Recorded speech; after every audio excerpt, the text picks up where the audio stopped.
Hi, I'm Don from dondroneson. I'm all excited because I saw one of those Starlink satellite trains a few nights ago. Strangely, the beautiful sight of the stream of satellites crossing the sky seems to, well, somehow make up for the continued slow download speeds. Call me weird. Anyway, let's dive into my user experience report for my 17th month with Starlink.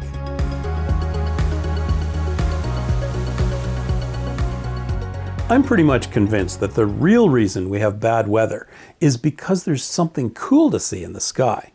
Meteor showers? Well, that means rain. The ISS going over? Obviously leads to heavy clouds.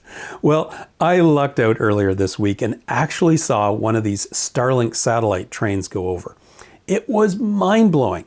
A sparkling diamond line traveling across the sky for a full 4 minutes.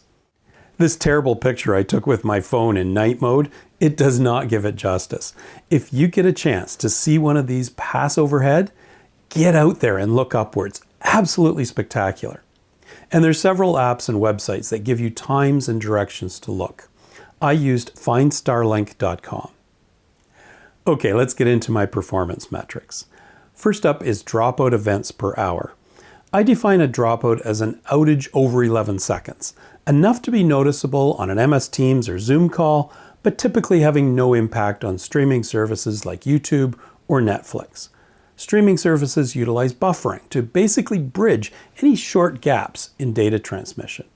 In real-time conversation, however, only very short outages can be successfully bridged without having an impact on the discussion. Dropouts in August were substantially better than July, thank goodness. 0.47 dropout events per hour was about 50% better than last month, and nearly twice as good as June. So definitely moving in the right direction. But why? I haven't done anything about my tree obstructions, nor have I moved my dish. Is it more operational satellites? Well, that number has increased, 6% this month alone. Or is it better software? And the leaves, by the way, are not falling off the trees yet, so it's not that. I have no idea what the reason is, but I'm glad it's improving. And looking at the longer term, it's much better than this time last year. My second metric is total outage minutes per day and matches the improvement we just saw. It's much better than last month and about 3 times better than August of 2021. All good. And by the way, this metric undoubtedly is skewed downwards by a few bad days around the 22nd when I would see this message on the app, saying that my area was currently seeing degraded service. That's a very odd message. Did anyone else see this? But before we go on, I have to repeat my whining about the software that could and should be preventing these obstruction outages completely, which are the main reason for my dropouts. I've mentioned before that the software should be smart enough to learn about my obstructions and not bother trying to connect to satellites in those zones. And if we look at the current constellation, there should be more than enough satellites in view at any point in time to tolerate some reasonable limitations on the dish's view of the sky.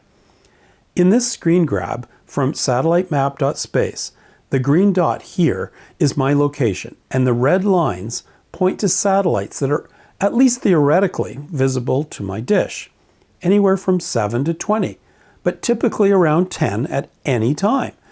It doesn't make sense that I get so many dropouts. It's like the dish loses its connection to a satellite, but the system hangs on for too long, hoping to reconnect to the same satellite. It needs to give up faster and move to another available satellite.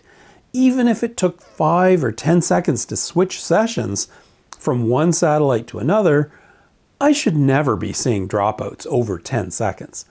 Come on guys, just adjusting these parameters to be a bit smarter would prevent this. These dropouts are painful on conference calls. Okay, next let's look at speed and latency. Download speed drooped again this month, now only 59 megabits per second on average. Very disappointing. It's still more than enough for my personal needs, so I'm still happy with the service. But when is this going to start going up again? And the histogram of speed tests continues to be heavily weighted towards the slow end of the range.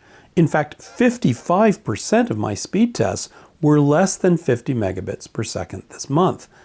And if you have a good memory, this statement has been on the Starlink website for months now, that we should expect download speeds between 50 and 250 megabits per second. And you'll need that good memory because they've wiped that statement off their website entirely and replaced it, well, with a piece of fluff. Starlink is a satellite internet provider enabling high-speed, low-latency broadband internet in remote and rural locations across the globe. Starlink enables video calls, online gaming, streaming, and other high data rate activities that historically have not been possible with satellite internet. All true.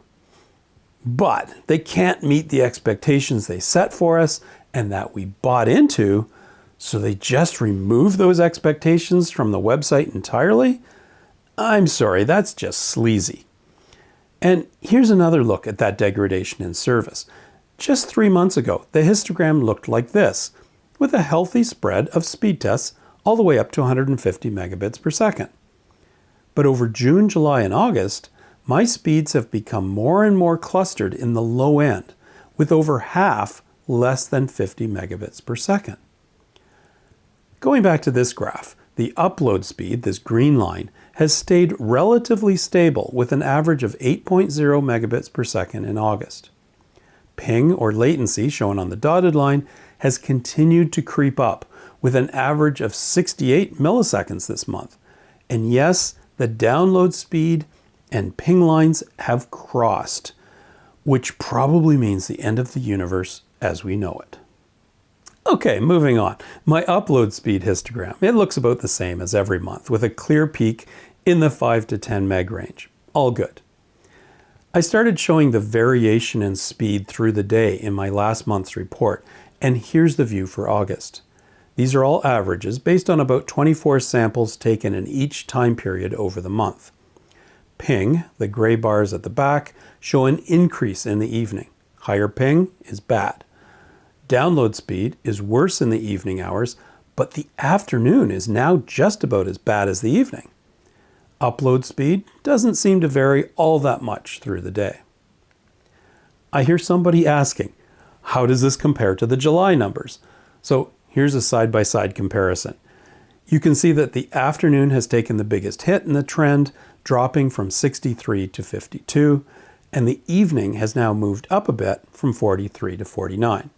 Now, I'm not sure that this shows some fiddling on behalf of Starlink or just random variation. Well, there we have it. My August 2022 Starlink report.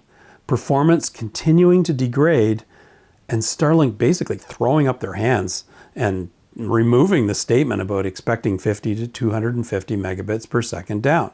I'm sure some people are still getting that, but clearly there are lots of us who are not hitting that bogey.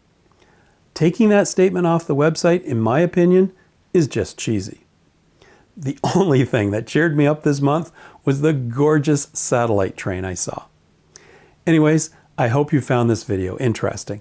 Be sure to subscribe and hit the notification bell for my future videos. And there's a Buy Me a Coffee link in the description down below if you'd like to support my channel that way. Thanks for watching. Catch you next time.